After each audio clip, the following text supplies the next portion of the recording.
Giving flawless. Wow.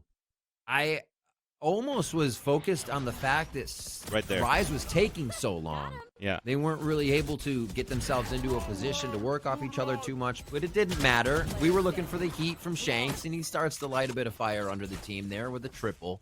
That's going to feel great. His Blade Storm really giving a return on investment there. They're back into rifles, and this is where they might be able to put Sen down a little bit here and start to work on their economy. It was just getting to round 7.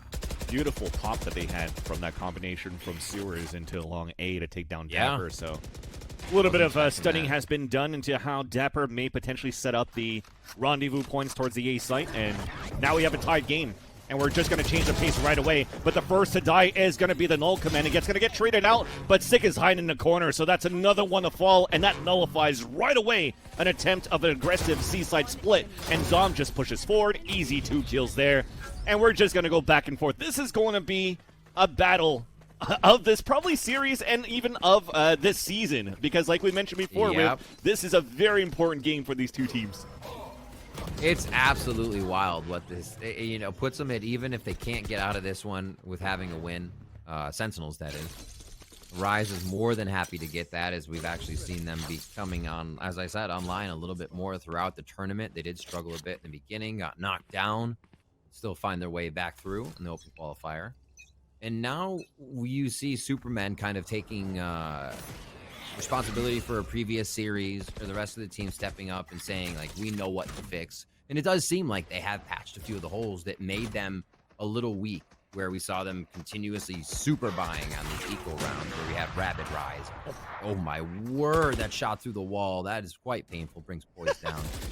But yeah, they're working much more as a team than somebody that, needs to rely on just Shanks to carry. Oh my word. When you don't even see the enemy, but they still take you down. I mean, Poise thought he was safe the whole time and just stared into the Trailblazer being like, yeah, that's fine.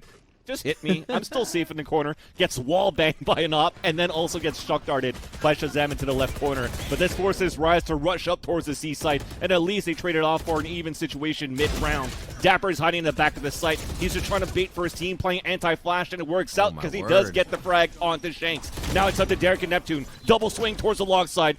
We have the fragment towards spawn site to hold him back for a bit too. Nice flash as well to not get information off the Owl Drone, but here comes the Hunter's Fury, and it misses on the offshot from Tens, but coming out with the Blade Storm gets instantly popped. No way. And now it's up to Shazam. The Hunter's Fury is now gone. The Owl Drone's out from Derek, and Shazam's towards the back of the site. Never breaks it. The double swing again, and Rise fights it. And we do have, one more time, a tied game on the first half.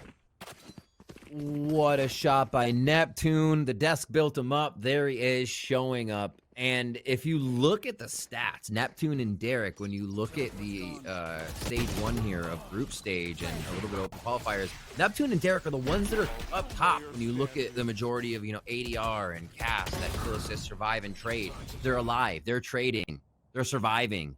And there we see it again. There are 2 players that absolutely have an impact every game for this team. And even with a bit of momentum there, they are going to call the timeout to make sure they have what they just did in order, so they can replicate that and reproduce the victory. Yeah.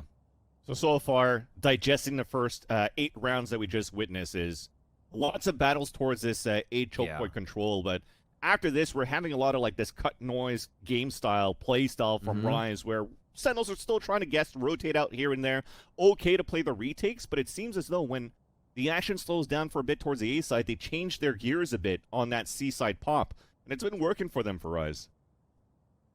It does. It seems like they aren't afraid to push through, right? We see them going a little bit behind, but also still playing towards long with their trap wires. I think their aggression in that sense really causes Sentinels to have to kind of halt on their entry, knowing that Rise will push past default. They're not just going to try to smoke a little bit. They will look for Dapper behind the platform with 2 people in a trade. So they get aggressive, and that kind of makes it hard to want to instantly retake for Sentinels. I think that's where Rise is getting key wins.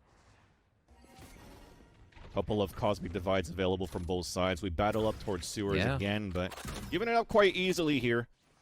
So we're looking to regain control of grass into Garage. The Owl Drone, you'll hear it towards B. Playing towards the window side is Dapper. We're trying to get ready for any type of pops here, and it's looking to be an execution towards the B site. We have the Trailblazer coming out too.